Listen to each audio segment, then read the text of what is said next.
Hello and welcome to World Talks on TVP World with me, Ashim Kumar. On June the 1st, only 9 days from now, the second round of the Polish presidential election will take place. Of the 13 candidates who ran in the first round, the top two, Rafał Trzaskowski, mayor of Warsaw, supported by Donald Tusk's government coalition, and Karol Nawrocki, representing former Prime Minister Jarosław Kaczyński, remain on the field. A debate between the two candidates for the Polish presidency completed at 9:30 p.m. last night. Has the performance of the candidates moved the needle in terms of public opinion? And what is at stake here? Well, to help us unpack the situation, we're joined by Piotr Kaczyński. He's a lecturer at the University of Warsaw. Welcome, Mr. Kaczyński, TVP World, and thanks for taking the time. Good morning, and good to be back. Good morning. So tell us your assessment of the performance of the two candidates last night. I think the most important message is that we have seen the clash of visions. There are two very conflicting visions for the future of Poland. And on the one hand, the mayor, Trzaskowski, is presenting this open, forward-looking, cooperative Poland that wants to do business in the world.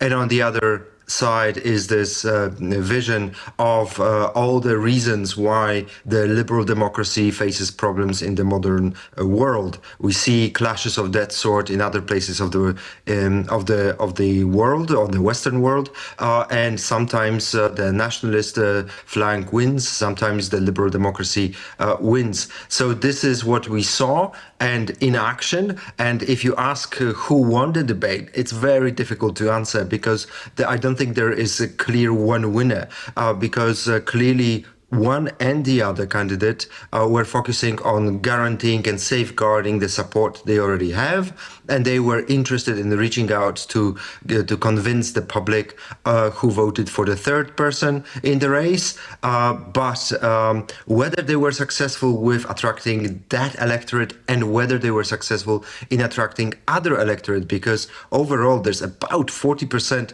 of Poles who have not voted for either candidate in the first round. So this will be a very important and interesting clash. The vision for the future of Poland, and in a way, it will have consequences for the rest of Europe. Understood. Now, before we get into the detail on those who haven't voted and so on, what exactly was Nawrocki's policy position? You mentioned Trzaskowski's, one of coordination and so on. How did that differ from what Nawrocki presented? Well, Nawrocki's vision is even more conservative than the outgoing Polish government, President Duda, or previous presidents from that political party. Nawrocki today is firmly going to secure some kind of a historical revangism or historical policy conditioning all Polish-Ukrainian relations on historical matters, which is troublesome for a lot of people, because in the one hand you need to have a very sincere and important and not easy, difficult historical debate and conversation with our neighbors, but at the same time you need to be able to assist that country in troubles in its survival fight against oppression and invasion from Russia. And that is something that Mr. Nawrocki clearly is not grasping. And this is what his predecessors, conservative predecessors, such as Andrzej Duda or Lech Kaczyński back in 2005-2010, were able to perform. Understood. Now, you touched on other parties and perhaps their surprise results in the first round. I'm thinking specifically of Sławomir Mencen, who got almost 15% of the vote, and Grzegorz Braun, who got about 6%. So that's about 21% of the vote in the first round, and they're both on the right wing. What's going to happen to those voters, you think, in round two? Again, difficult to tell. There are some pollsters who are suggesting that about 2/3 of Mr. Menson's votes will go to Mr. Nawrocki. But one has to remember that electorate of Mr. Menson, this is the youngest electorate out there. He won among the first-time voters. And they are the most volatile. On the one hand, this electorate likes to vote against the establishment, but at the same time, they are looking for candidates who are cool, and there is some kind of a vibe for them. And that is not exactly where Mr. Nawrocki will score very highly on those ends. So we're not sure where those voters are going to go, how they're going to be divided. Now, I mean, just before the debate started, the two were neck and neck, around 47% according to an Ipsos poll. Do you think that's changed at all since last night? I know it's a difficult question, but I'd like your view. Yes, I think it's impossible to say because what is also in play here is who is going to vote. There is a lot of maybe even speculation that from the 66% of people who did participate in the vote, quite a few of those who voted for third candidates may not show up to the ballot because they are disappointed with the political class, they are disappointed with the current government performance and the previous government performance. Hence, they are not really interested in voting number one or number two in these elections. But at the same time, there is a good pool of over 1 million voters who did vote in 2023 for the incoming Donald Tusk government, especially in Western Poland, female votes, urban votes. And this is the areas, this is the people that definitely Mayor Trzaskowski wants to mobilize in the last minute. So there you go. It's a question of turnout and who will be able to motivate the people who are lukewarm about their chances. And then we'll see on the day. It's probably there will be not a neck and neck to the end. Probably we'll see some last minute turnaround going into one or the other direction. A little bit like what we saw in Romania. At the end of the day, the electorate result was not 51-49 or like here in the first round 31-29, but it was about 54-46, which makes quite a significant difference. Right, well, we shall see. Of course, Prime Minister Tusk encouraging people to get out and vote. Let's see if that message resonates. Now, talk to us about what we would expect if Trzaskowski were to win and vice versa if Nawrocki were to win. The important political message is about the stability of the Polish government. The win of Trzaskowski is a consolidation of the Polish government, especially, but not in any kind of hostile takeover. That's not the case here. What is the case here is that Tusk needs to consolidate power to be able to perform the reforms he has promised in 2023. And this is the problem, that he was unable to deliver on those promises. And right now, a lot of people, a lot of his voters and Trzaskowski's voters are doing basically a check on this. Where are we on this? Are you again asking us to deliver a vote? But where are the fruits? Where are the benefits you have promised back 2023? And this is exactly what may and should happen should Mr. Trzaskowski win. There are questions related to the rule of law. There are questions related to the rights of minorities, women's rights, etc. When it is Mr. Nawrocki, and if Mr. Nawrocki wins, then this is a massive return to power of law and justice, safeguarding their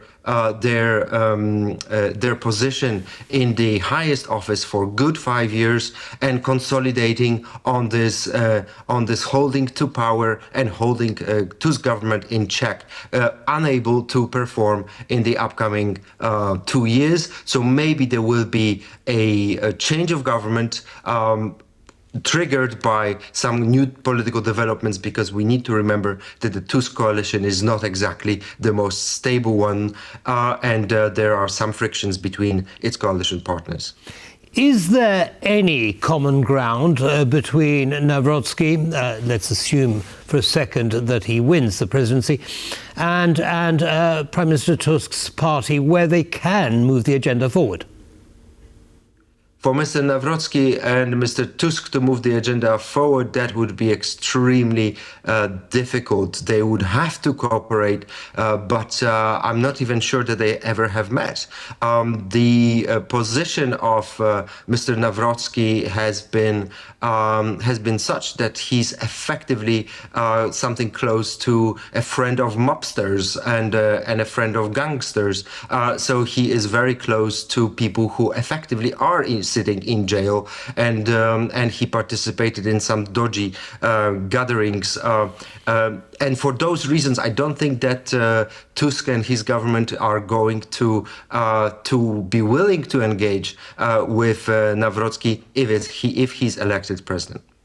Right. You mentioned a minute ago about the possibility of parliamentary elections being held if deadlock were to exist. Talk us through that process, please.